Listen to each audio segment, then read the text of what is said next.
సంవత్సరాల తరబడి ఎన్ని మందులు వాడినా మీ మోకాల నొప్పులు తగ్గట్లేదా? ప్రాణ పెయిన్ క్లినిక్ లో అత్యాధునిక చికిత్స. Welcome to Suman TV. నేను విజయ్. కూటమి ప్రభుత్వం కూల్చివేతలు ప్రారంభించిందా? తాడేపల్లిలో వైసీపీ ఆఫీస్తో స్టార్ట్ చేసిందా? టీడీపీది అక్రమ నిర్మాణాలే టార్గెటా లేదా వైసీపీ టార్గెటా? ఉండవల్లిలో ప్రజావేదికను వైసీపీ కూల్చివేస్తే ఇప్పుడు తాడేపల్లిలోని కొత్తగా నిర్మిస్తున్న వైసీపీ ఆఫీసును కూల్చేయడం ఏ విధంగా చూడొచ్చు? అసలు అప్పుడేం జరిగింది, ఇప్పుడేం జరుగుతోంది?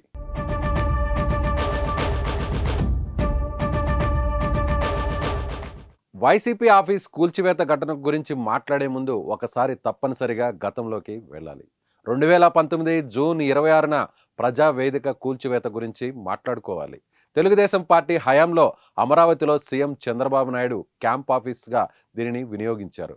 లింగమనేని ఎస్టేట్స్ను ఆనుకొని ఈ భవనం నిర్మితమైంది. ఉండవల్లి గ్రామ పరిధిలోని కరకట్ట మీద రాజధాని ప్రాంత అభివృద్ధి ప్రాధికార సంస్థ ఆధ్వర్యంలో జరిగిన ఈ నిర్మాణంలో 2 ఏళ్లు అటు ప్రభుత్వ అలాగే ఇటు టీడీపీ పార్టీ కార్యకలాపాలకు ప్రజావేదిక కేంద్రంగా ఉంటూ వచ్చింది. అయితే వైసీపీ అధికారంలోకి రాగానే ప్రజావేదికపై చర్యలు చేపట్టింది.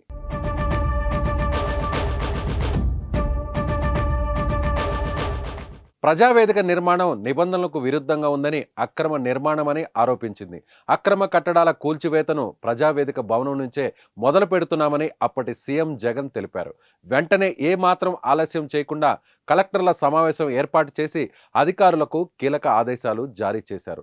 సీఎం ఆదేశాలతో అధికారులు ప్రజావేదికపైకి జేసీబీలతో దూసుకొచ్చారు. భవనం మొత్తాన్ని నేలమట్టం చేసేశారు.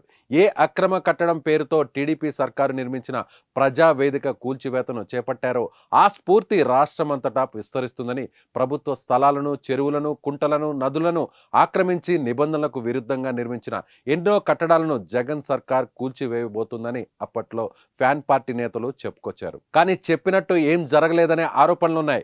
కక్ష పూరితంగానే ప్రజావేదికను కూల్చివేశారని టీడీపీ నేతలు ఇప్పటికీ విమర్శలు చేస్తున్నారు.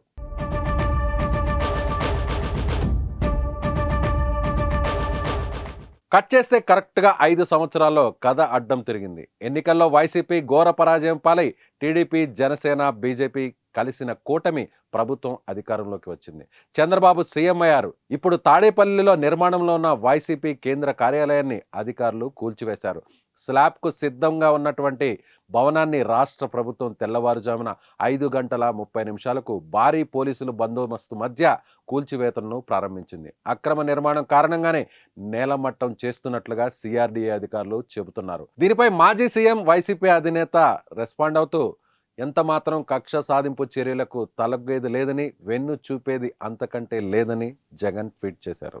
వైసీపీ ఆఫీస్ కూల్చివేతతో ఏపీ రాజకీయం మరోసారి వేడెక్కింది. అప్పుడు ఉండవల్లిలోని ప్రజావేదికను కూల్చి వైసీపీ పాలన మొదలు పెడితే ఇప్పుడు తాడేపల్లిలో వైసీపీ ఆఫీసును కూల్చివేతతో టీడీపీ ఆరంభించిందని రాజకీయ పండితులు మాట్లాడుకుంటున్నారు.